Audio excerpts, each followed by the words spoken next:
Profit and loss को RS. Agarwal की book से हम सॉल्व कर रहे हैं और ये प्रॉफिट एंड लॉस का पार्ट 2 है। इससे पहले हमने इसके एक पार्ट को कवर कर लिया है जिसमें हमने 1 से लेकर के 15 तक के क्वेश्चन को सॉल्व किया था और साथ ही इसके बेसिक को भी हमने पहले ही पार्ट में कवर कर लिया है। इस वीडियो में हम 16 से लेकर के 30 तक के क्वेश्चन को सॉल्व करेंगे और आर.एस. अग्रवाल के परसेंटेज चैप्टर को भी हम पूरा कर चुके हैं। बहुत ही सिंपल तरीके से शॉर्ट ट्रिक से हमने सारे क्वेश्चन को सॉल्व किया। तो आप परसेंटेज वाली वीडियो भी चैनल के प्लेलिस्ट में जाकर देख सकते हैं यदि आपने उन वीडियो को नहीं देखा है तो। और इसका भी अगर आपने पहला वाला वीडियो नहीं देखा तो आप उसको भी देख करके आगे कंटिन्यू कीजिएगा ताकि आपको ये ज़्यादा चीज़ें यहाँ पर आपकी क्लियर हो। तो चलिए हम बिना किसी देरी के वीडियो को शुरू करते हैं।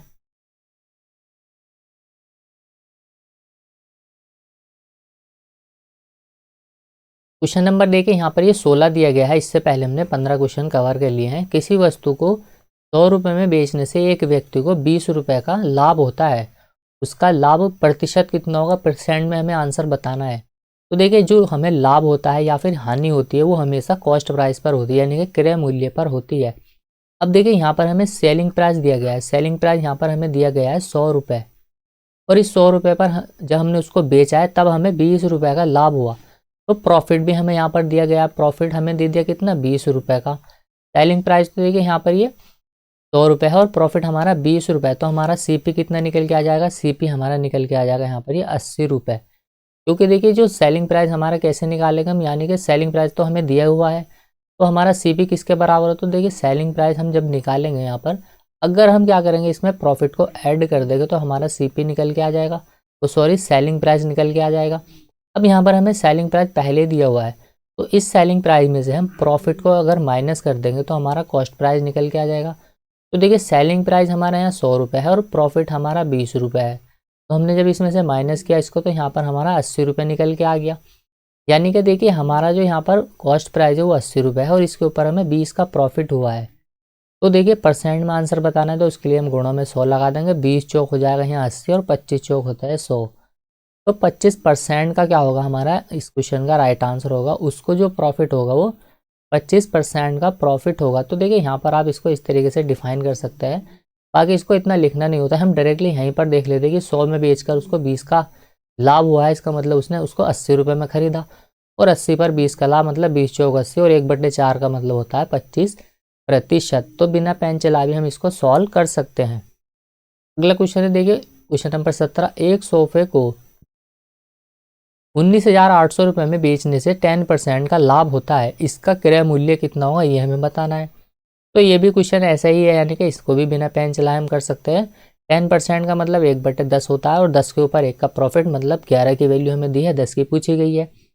तो 11 कम 11, 11 अट्ठे 88। तो आंसर आ जाएगा हमारा ऑप्शन सी, 18,000 रुपये क्या होगा उसका क्रय मूल्य होगा। कैसे होगा देखिए यहाँ पर हम लिख सकते हैं इसको 10% का फ्रैक्शन वैल्यू जो होता है वो 1/10 के बराबर होता है। अब देखिए उसने क्या किया, उसको 10 में खरीदा और उसको 1 का उस पर प्रॉफिट हुआ तो उसने उसको 11 में सेल कर दिया। तो हम उसको रेशो में अगर हम ऐसे लिख सकते हैं इसको, सीपी और एसपी का जो रेशो हम लिखेंगे यहाँ पर, कॉस्ट प्राइस तो देखिए हमारा 10 है और सेलिंग प्राइस कितना हो जाएगा हमारा 11 हो जाएगा, क्योंकि हमें इस पर 10% का प्रॉफिट हो रहा है।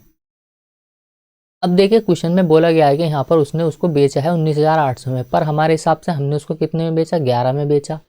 पर क्वेश्चन में बोला गया कि उसको 19,800 में सेल किया गया है। तो देख लेंगे हम कि ये इसका कितने गुना है। देखिए ये इसका कितने गुना है वो हम यहाँ से निकाल लेंगे। तो देखिए यहाँ पर 11 से इसको काटेंगे हम, 11 का हम 11 तो 11 अट्ठे हो जाएगा यहाँ 88 तो 1800। देखिए 11 का ये 1800 गुना है तो हम क्या करेंगे इस 10 में भी 1800 गुना कर देंगे, इसका भी हम 1800 से मल्टीप्लाई कर देंगे। तो यहाँ कितना निकल के आ जाएगा 18,000 रुपये।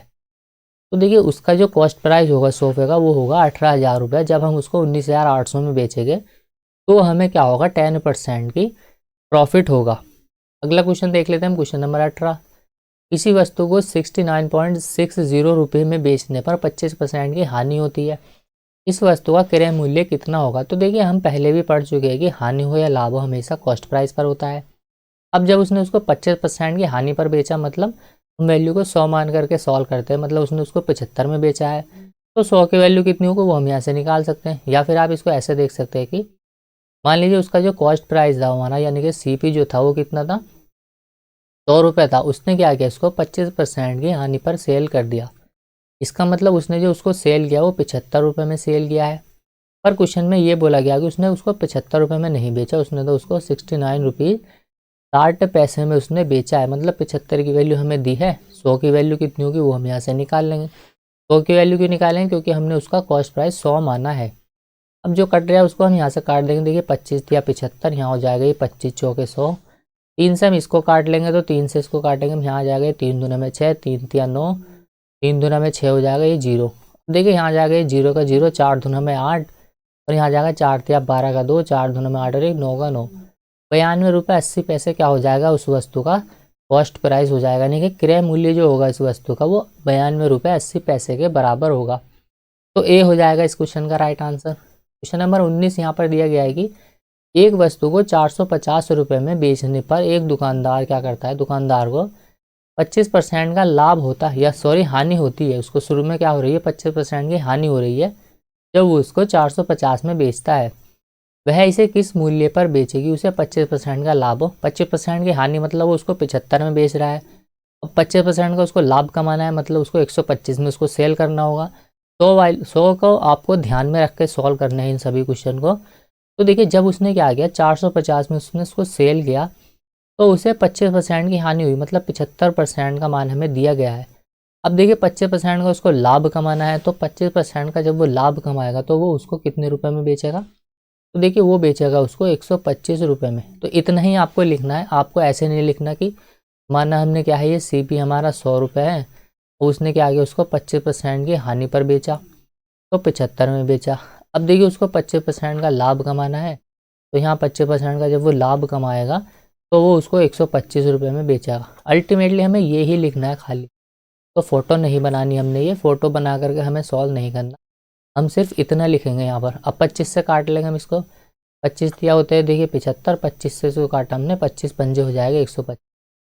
15 से इसको काट लिया हमने, यानी कि 15 या 45, तो ये 15 बार जाएगा। 3 से जब हम इसको काटेंगे यहाँ 0 और 15 पंजे कितने हो जाएंगे यहाँ ये 75, तो 750 रुपये क्या हो जाएगा हमारा इस क्वेश्चन का राइट आंसर हो जाएगा ऑप्शन बी। जब वो उसको 25% का लाभ कमाना होगा तो वह उसको 750 में बेचेगा। क्वेश्चन नंबर 20 यहाँ पर दिया गया है कि देखिए एक कुर्सी को 720 रुपये में बेचने से दुकानदार को 25% की हानि होती है, वह इस कुर्सी को कितने रुपए में बेचे तो उसे 25% का लाभ हो। सेम टू सेम क्वेश्चन है देखिए यहाँ पर ये। अब हम इसको डायरेक्टली और शॉर्ट तरीके से कैसे लिख सकते हैं वो हम यहाँ पर देख लेते हैं। यहाँ पर देखिए 720 रुपये में जब देखिए वो उसको बेचेगा तो उसे 25% की हानि होगी, मतलब वो उसको 3 में बेचेगा। 5 की वैल्यू हमसे यहाँ पूछी गई है, कैसे, क्योंकि देखिए 25% का जो वैल्यू होती है वो किसके बराबर होती है, यहाँ पर वो 1/4 के बराबर होती है। अब देखिए उसने क्या किया 4 पर 1 की हानि पर उसको बेचा शुरू में, मतलब उसने 3 में उसको सेल कर दिया। अब उसको क्या करना है 25% का लाभ कमाना, मतलब 4 पर वो 1 जुड़ जाएगा तो उसको 5 की वैल्यू चाहिए। इसका मतलब ये है कि हमें 3 का मान दिया गया है, 5 का हमसे पूछा गया है। तो रेशो में आप इसको ऐसे भी लिख सकते हैं या फिर हम डायरेक्टली ऐसे लिखेंगे। अब देखिए 3 से हमने इसको काट दिया सीधा सीधा, तो 24 दिया होता है 72 और 24 पंजे हो जाएगा यहाँ 120, तो 0 हम बढ़ा देंगे यहाँ पर, तो आ जाएगा आंसर हमारा 1200 रुपये। अब जब उसको 25% का लाभ कमाना है तो वह उसको 1200 रुपये में बेचना पड़ेगा। अगर वो 720 रुपये में बेचेगा तो उसको 25% की क्या होगी यहाँ पर हानि होगी। अब अगर हमसे यहाँ पर पूछा जाता है कि उसका कॉस्ट प्राइस कितना है तो हम 100 की वैल्यू निकालते हैं। 3 का मान हमें दिया गया है, 4 का हम निकाल लेते। क्वेश्चन नंबर 21 यहाँ पर किसी वस्तु को 20% लाभ पर बेचने से उसे 20% हानि पर बेचने की तुलना में 60 रुपये क्या होता है अधिक प्राप्त होते हैं। वस्तु का क्रय मूल्य हमसे पूछा गया है।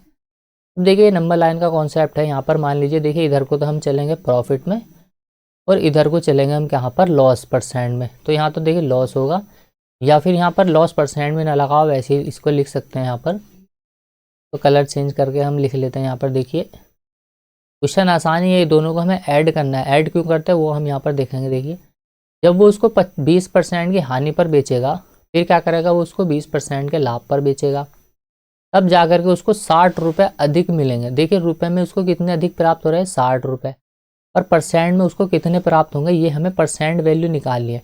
अब जब देखिए उसको 60 रुपये अधिक प्राप्त होंगे ना, तो वो 20% के लाभ के साथ साथ जो 20% की हानि हुई है उसको भी वो कवर करेगा। यानी कि जब देखिए उसने 20% की हानि पर बेचा तो मान लीजिए वैल्यू इस वाले पॉइंट पे थी। अब देखिए जब उसने 60 रुपये उसको अधिक मिले, 20% का उसका लाभ हुआ, तो वैल्यू क्या हो गई हमारी इस पॉइंट पर आ गई। वैल्यू अब हमारी यहाँ पर आ गई इस वाले पॉइंट पर। तो देखिए उसको कितने % चलना पड़ा ये यहाँ पर आपको देखना है। तो देखिए चलना उसको पड़ा 20 और 20 40%। तो देखिए 40% उसको कवर करना पड़ा। रुपए में कितना कवर किया उसने, देखिए रुपए में जो उसने कवर किया है वो कितना कवर किया है, यहाँ से यहाँ तक पहुँचने के लिए उसने 60 रुपये यहाँ पर उसने कवर किया है चलने के लिए। परसेंट में कितने कवर किए, 40%। तो देखिए दोनों को यहाँ पर हमने ऐड किया है, 20 इसको भी कवर किया है उसने और 20 इसको भी। तो परसेंट में उसको 40% का फ़ायदा हुआ है, यानी कि 60 रुपये तक पहुँचने के लिए उसने 40% को कवर किया है। 20% की हानि को भी उसने यहाँ पर कवर कर लिया। इसका मतलब यहाँ पर आपको सिर्फ इतना ही लिखना है, ये जो हमें 60 दिया गया है ये 40% की वैल्यू दी गई है, 100 की वैल्यू कितनी होगी वो हमें यहाँ से पूछी गई है। तो हम क्या करेंगे, एक जीरो से एक जीरो कैंसिल कर देंगे और इसको काटेंगे हम। 15 चौका यहाँ पर हो जाएंगे 60 और जीरो का जीरो, तो 150। सिर्फ आपको ये लाइन लिखनी थी, ये कॉन्सेप्ट आपका क्लियर होना चाहिए कि हम जोड़ते क्यों हैं। फिर देखिए आपको सिर्फ इसका एक ही लाइन लिखना पड़ेगा और आंसर हमारा आ जाएगा। तो 150 हो जाएगा इस क्वेश्चन का राइट आंसर। क्वेश्चन नंबर 22 यहाँ पर दिया गया कि ए ने क्या किया, कोई वस्तु बी को 25% लाभ पर बेची। जैसे जैसे बोला गया वैसे वैसे आपको पढ़ते जाना है बस। बी ने वह वस्तु क्या किया, सी को 20% लाभ पर बेची।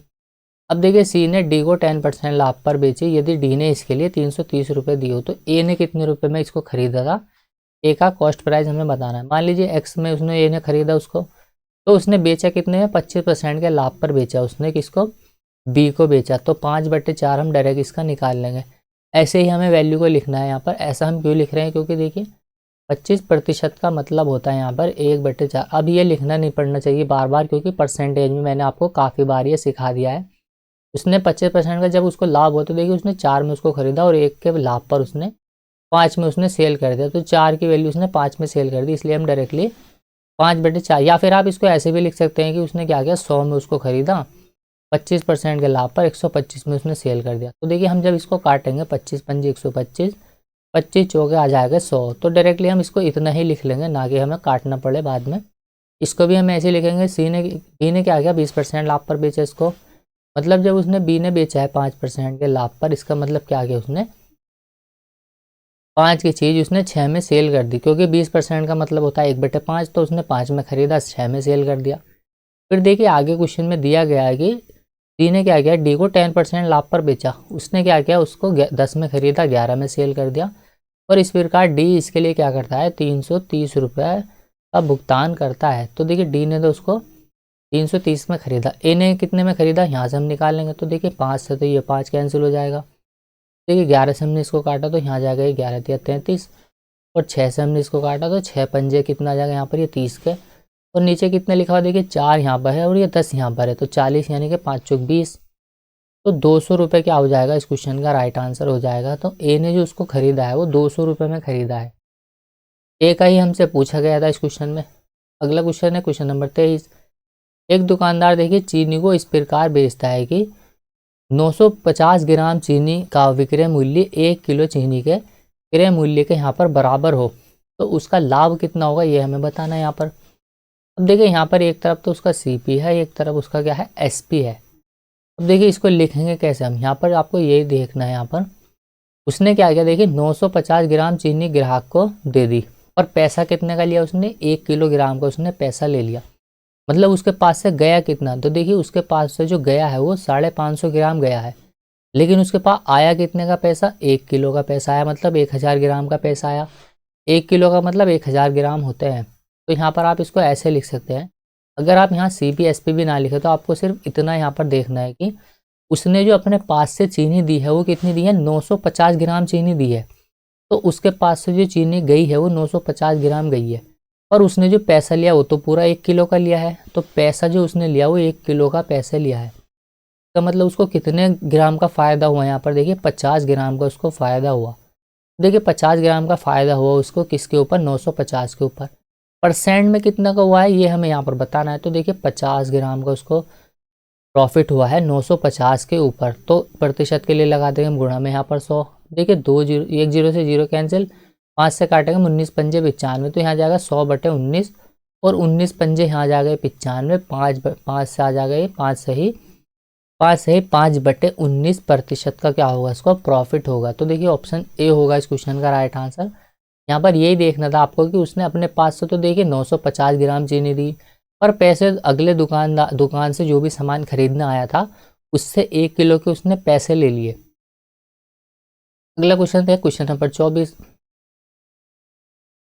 यदि किसी निर्माता का लाभांश देखिए 10% है, थोक विक्रेता का लाभांश यहाँ पर 15% है और फुटकर विक्रेता का लाभांश 25% है, तो उस वस्तु का उत्पादन मूल्य क्या होगा जिसका फुटकर मूल्य 1265 रुपये है। तो सेम क्वेश्चन अभी हमने यहाँ पर किया था। तो देखिए इससे पहला वाला क्वेश्चन जो हमने यहाँ पर ये वाला किया था, तो ये 24 नंबर के बिल्कुल समान ही है। मान लीजिए उसने क्या किया, फुटकर विक्रेता उसका जो निर्माता कंपनी का, यानी कि यहाँ पर निर्माता जो लिखा हुआ है इसका अगर मान लीजिए कॉस्ट प्राइस कितना था, तो हमने मान लिया कि उसका एक्स था। यही हमसे पूछा गया कि उत्पादन मूल्य कितना था, हमने मान लिया उत्पादन जो मूल्य है उसका एक्स रुपये है। अब इस एक्स रुपये पे उसने क्या किया, पहले तो 10% लाभ पर उसने थोक विक्रेता को बेचा। तो अब हम क्या करेंगे, डायरेक्ट लिखेंगे 10 की चीज़ 11 में उसने बेच दी। फिर देखिए उसने क्या किया, 15% फुटकर विक्रेता को बेचा, लाभांश उसका 15% है। देखिए उसने क्या किया, 20 रुपये में उसने खरीदा, 23 में उसको बेच दिया। 15% का मतलब होता है देखिए 3/20, तो 20 की चीज़ उसने 3 ज़्यादा 23 में सेल की है। तो डायरेक्ट हम यहाँ पर लिखेंगे। अब देखिए विक्रेता का लाभांश जो है फुटकर विक्रेता का वो 25% है, तो 25% का मतलब 1/4। तो उसने क्या किया, देखिए 5 में उसने बेच दिया, 4 में खरीद कर 5 में उसने उसको बेच दिया। और फाइनली जो फुटकर विक्रेता ने पैसे दिए वो कितने दिए, यहाँ पर देखिए 1265 रुपये उसने दिए। तो यहाँ से एक्स की वैल्यू कितनी होगी, यानी कि उत्पादन मूल्य कितना होगा वो हम यहाँ से निकाल लेंगे।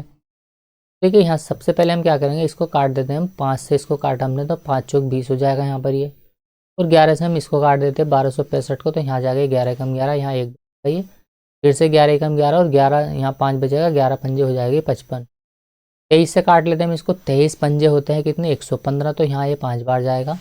और बट्टे में देखिए यहाँ पर ये 10 है और यहाँ पर ये कितना है 4 और 4 है, तो 4 चौक 16, तो 16 यहाँ पर गुणा करेंगे 80, यानी कि 16 गुणा में यहाँ जाएगा ये 10। तो जो एक्स की वैल्यू हमारी आएगी निकल के 16 पंजे हो जाएगा 80 और 1 जीरो हम बढ़ा देंगे, यानी कि 800 रुपये क्या होगा उसका उत्पादन मूल्य होगा। ठीक है, 800 रुपये क्या होगा उसका निर्माता कंपनी का मूल्य, यानी कि उत्पादन का जो मूल्य है वो 800 रुपये हो जाएगा। क्वेश्चन नंबर 25 यहाँ पर देखिए, एक दुकानदार क्या करता है, 1 रुपये प्रति अंडे की दर से 144 अंडे खरीदता है। तो देखिए 144 अंडे उसने खरीदे और एक अंडे की कीमत कितनी है, 1 रुपये है, तो मतलब 144 रुपये उसने खरीदे। 144 रुपये में उसने खरीदा है, एक का प्राइस 1 रुपया है, तो 144 अंडे 144 के ही मिलेंगे। फिर आगे बोला गया कि इनमें से 20 अंडे क्या हुआ, टूट जाते हैं। अब खरीदे तो कितने 144, 20 इसमें से टूट गया, तो 20 को माइनस कर देंगे हम, तो यहाँ जाएगा देखिए 4 2 1, 124 अंडे अभी भी उसके पास बच्चे हैं। अब जो शेष अंडे बचे हैं उनको क्या किया उसने, 1 रुपया 20 पैसे में सेल कर दिया। अब देखिए उसके पास बच्चे तो है 124, उसने क्या किया 1 रुपया 20 पैसे में उसको सेल कर दिया। यहाँ से हम देखिए पॉइंट हटाएंगे तो बट्टे में हम 2 जीरो लगा दें, 1 जीरो से 1 जीरो कैंसिल हो जाएगा ये। तो हम क्या करते हैं डायरेक्टली यहाँ पर लिख लेंगे 12/10। तो यहाँ पर प्राइस निकल के आ जाएगा टोटल कि उसने सभी अंडों को बेचा कितने में। देखिए 12 से मल्टीप्लाई कर लेंगे हम इसकी, 12 चौक 48 हो जाएगा यहाँ पर ये, 4 हासिल लगेगा यहाँ, 12 दूना में 24, 4 28 का 8 हासिल 2, 12 कम 12 तो 14 का 14। और बट्टे में यहाँ पर देखिए ये 10 है, तो यहाँ पॉइंट लग जाएगा, ये जीरो का यहाँ पॉइंट आ जाएगा। 148 रुपये 8 पैसे में, यानी कि 80 पैसे में उसने बेच दिए। देखिए खरीदे तो देख कितने में है उसने, देखिए यानी कि इसको हम यहाँ पे लिख लेते हैं CP उसका। खरीदे जो है उसने वो 144 रुपये में खरीदे, और जो बेचे यानी कि सेलिंग प्राइस कितना निकल के आया हमारा, तो यहाँ निकल के आया देखिए 148 रुपये 80 पैसे। तो कितने रुपए का उसको प्रॉफिट हुआ, देखिए यहाँ पर अगर हम देखें तो उसको जो प्रॉफिट हुआ है वो 4 रुपये 80 पैसे का प्रॉफिट हुआ। यहाँ 0.8 का मतलब 80 पैसे ही है, क्योंकि यहाँ हम जीरो बढ़ा देंगे तो भी कोई फ़र्क नहीं पड़ेगा। अब देखिए उसको लिख लेते हैं, परसेंट में हमसे पूछा गया, तो देखिए उसने क्या किया 144 में खरीदे, प्रॉफिट हुआ उसको 4 रुपये 80 पैसे का। परसेंट में कितना हुआ ये हमें बताना था यहाँ पर, तो प्रतिशत के लिए लगा दिया हमने गुणा में 100। अब जो कट रहा है उसको काट लेंगे हम, तो देखिए यहाँ से ये पॉइंट हटेगा तो यहाँ बट्टे में 1 जीरो आ जाएगा। अब देखिए 12 से इसको काट लेते हैं, तो 12 से इसको काटेंगे हम, तो यहाँ आ जाएगा ये 12 बार, 12 का स्क्वायर 144 होता है, तो 12 3 36, 3 से इसको काटा हमने, 3 चौक 12।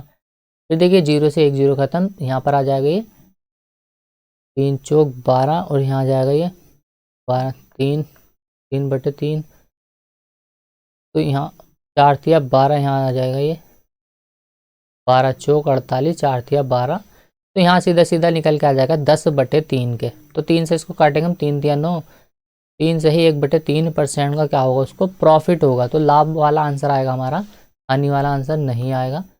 अब देखिए 3/1/3 ऑप्शन ए में भी दिया गया है और 3/1/3 ऑप्शन डी में भी दिया गया है, दोनों जगह पर हमें प्रॉफिट दिया गया है।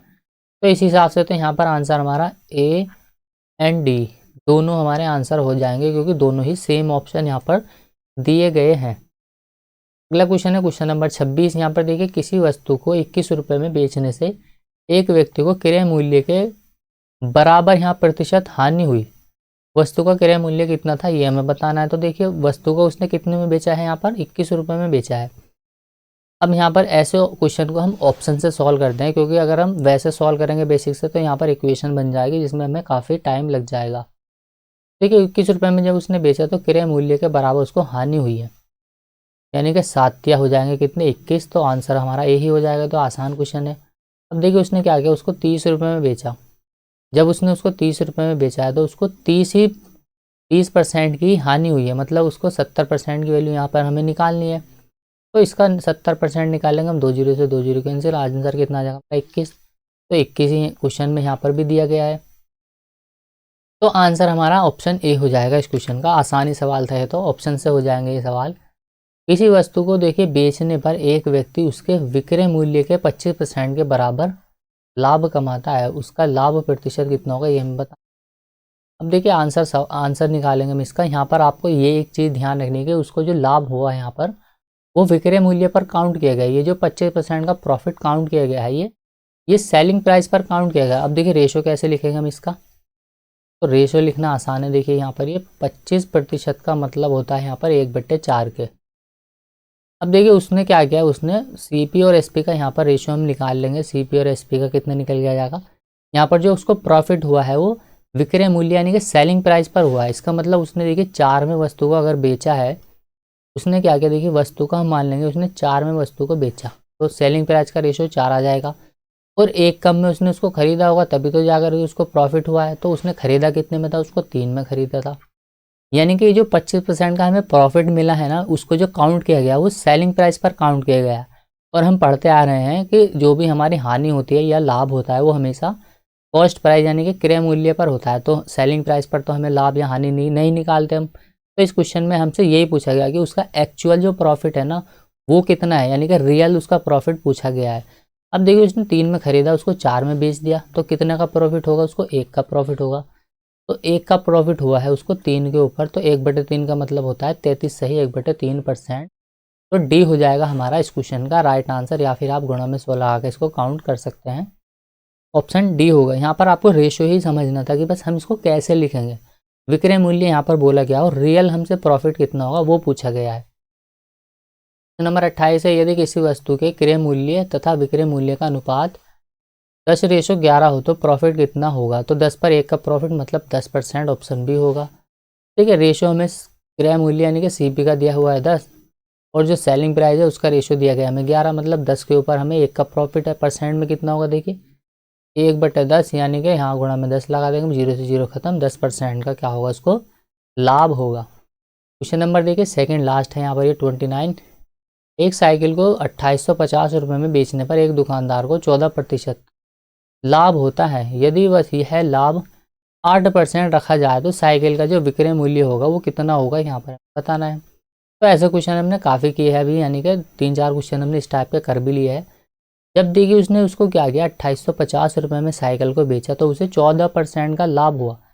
का मतलब ये हमें 114% का मान दे दिया। 100 मान करके हम सॉल्व करते हैं इन क्वेश्चन को, हम मन में ही एज्यूम कर लेते हैं कि हमने उसको 100 में खरीदा था। अब जब 100 में खरीदा हमने और 14% के लाभ पर उसको बेच दिया, मतलब 114 में हमने उसको बेचा है। अभी हमें चाहिए कितना लाभ, 8% का, तो 108% का मान कितना होगा ये हमसे यहाँ पर पूछा गया है कि 14% का मान हम तो हमें दे दिया 2850, यानी कि 114 का मान दिया हुआ है यहाँ पर 2850, 108 का कितना होगा वो हम यहाँ से निकाल लेंगे। तो देखिए 14 पंजे 95 यानी कि 19 पंजे 95, 19 छंग होते हैं यहाँ पर 114, तो 19 छंग हो जाएंगे 114, 19 से हम इसको काट लेंगे तो 19 से कम 19 हो जाएगा यहाँ पर, और यहाँ 9 बचेगा, ये 19 पंजे हो जाएंगे यहाँ 95। फिर देखिए हम इसको काट लेते हैं 6 से, तो 6 से इसको काटेंगे हम, 6 कम से यहाँ 4 बचेगा, ये 6 अट्ठे हो जाएंगे 48, तो काट लेंगे हम, फिर 0 का 0 आ जाएगा। देखिए 18 पंजे यहाँ जाएगा 90 और 18 का 18 9 27, 2700 रुपये हो जाएगा हमारा इस क्वेश्चन का राइट आंसर। अगर हमें उस पर 8% का प्रॉफिट होगा तो फिर हमें उसको 2700 रुपये में सेल करना पड़ेगा। 14% का हमें लाभ होगा तो वह 2850 रुपये में बिकेगी। तो हमसे यही पूछा गया था कि 2800, हमें क्या करना है, 8% का प्रॉफिट कमाना है तो उसे हमें 2700 रुपये में बेचना पड़ेगा। यहाँ हमसे सीपी नहीं पूछा गया था, हमें सीपी पूछा जाता हम सीपी भी निकाल लेते, नहीं कि 100 का मान निकाल लेते। लास्ट क्वेश्चन है देखिए इस वीडियो का, यहाँ पर ये 1 दर्जन बॉल पेन बेचने पर एक दुकान को क्या होता है, एक दुकानदार को 4 बॉल पेन के विक्रय मूल्य के बराबर लाभ होता है यहाँ पर। तो देखिए उसका प्रॉफिट कितना होगा ये हमें बताना है। उसने क्या किया, देखिए उसने जो सेल किया है, यानी कि जो सेलिंग दिया गया यहाँ पर, उसने 12 पेन बेचे हैं। 1 दर्जन का मतलब 12 पेन उसने बेचे हैं, और 12 पेन बेचने के बाद उसने 4 बॉल पेन के विक्रय मूल्य के बराबर उसने प्रॉफिट कमाया। यानी कि उसने जो कमाया है, यानी कि उसको जो प्रॉफिट हुआ है वो कितना हुआ है यहाँ पर देखिए, 4 पेन के उसको सेलिंग प्राइस के बराबर उसको प्रॉफिट हुआ है। यहाँ पर ये 4 पेन के बराबर उसको प्रॉफिट हुआ। तो सीपी कितना निकल के आ जाएगा, दोनों का मंतर कर देंगे यानी कि 8। उसने जो उसके पास जो थे, देखिए उसने उसके पास जो थे वो 8, उसने उसके सीपी निकल के आ जाएगा क्योंकि उसने 12 बेचे हैं, और इन 12 बेचने के बाद उसने क्या किया, 4 का इन्हीं के ऊपर प्रॉफिट भी कमा लिया। अब इसको ऐसे भी लिख सकते हो, उसने जो सेल किया है, देखिए वो 12 को उसने सेल किया है। अब जब 12 को उसने सेल किया तब जाकर के उसको 4 सेलिंग प्राइस के बराबर उसको प्रॉफिट हुआ है। यानी कि जो सीपी हमारा निकल के आ जाएगा वो 12 इंटू में इसी के ऊपर उसको 4 के सेलिंग प्राइस के बराबर प्रॉफिट हुआ है। तो यहाँ पर देखिए ये निकल के कितना आ जाएगा, सीपी इंटू में यहाँ आ जाएगा 12 बराबर, यहाँ पर सीपी 12 माइनस के सीपी 4 है तो दोनों में से माइनस करेंगे तो यहाँ आ जाएगा 8 सीपी। दोनों का रेशियो लेंगे हम तो यहाँ जाएगा देखिए 4 दूना में 8 और यहाँ जाएगा 4 या 12। तो देखिए सीपी सेलिंग प्राइस और यहाँ पर लिखना है हमें कॉस्ट प्राइस का रेशियो, तो दोनों इन्वर्स हो जाएंगे। 2 रेशियो कितना आ जाएगा यहाँ पर, ये दोनों का जो रेशियो निकल के आगे देखिए वो कितना निकल के आएगा, रेशियो ही तो ले रहे थे हम यहाँ पर, तो 3:2 आ जाएगा इसका रेशियो। अब देखिए 2 में उसने उसको खरीदा, 3 में उसने सेल कर दिया, मतलब 2 के ऊपर 1 का प्रॉफिट, तो 50% का लाभ होगा। ऑप्शन यहाँ पर देखिए ए हो जाएगा कि उसको इस क्वेश्चन का राइट आंसर। या फिर आप ऐसे भी देख सकते हैं कि उसने उसको 8 में खरीदा, जब उसने क्या किया उसको 4 उस पर प्रॉफिट मिला तो यहाँ पर आ जाएगा ये 4/8, 4 एकम 4, 4 दूना में 8, हाफ आधा का मतलब 50%। तो ऑप्शन ए होगा इस क्वेश्चन का राइट आंसर। तो ऐसे क्वेश्चन अगले वाले वीडियो में भी हम सॉल्व करेंगे, तो वहाँ पर आपको ये ज़्यादा चीज़ें क्लियर हो जाएगी। बाकी आसानी सवाल है। यहाँ क्वेश्चन की लैंग्वेज यहाँ पर दी गई है कि उसने जब उसको 12 को बेच देने के 1 दर्जन को बेच दिया तो 4 बॉल पेन के बराबर उसको विक्रय मूल्य के बराबर लाभ हुआ है। इसका मतलब टोटल 12 जो उसने बेचे हैं तो उन्हीं के अंदर उसको 4 का लाभ हो गया है सेलिंग प्राइस के बराबर। मतलब उसने 12 माइनस 4, 8 उसके पास मान लीजिए थे, 8 थे का मतलब ये है कि 8 के ऊपर उसको 4 का लाभ हुआ है। तो 8 के ऊपर जब 4 का लाभ होगा तो 4 एकम 4, 4 दूना 8 यानी कि आधा होगा। 2 के ऊपर 1 का प्रॉफिट, तो 2 के ऊपर 1 का प्रॉफिट मतलब 50% का उसको लाभ होगा। तो चलिए उम्मीद करता हूँ ये वीडियो आपको पसंद आएगी। पसंद आई तो लाइक करें, शेयर करें, कमेंट करें, और चैनल पर नए हो तो चैनल को प्लीज़ सपोर्ट करो, सब्सक्राइब कीजिए। तो मिलते हैं अगली वीडियो में, तब तक के लिए बाय, जय हिंद।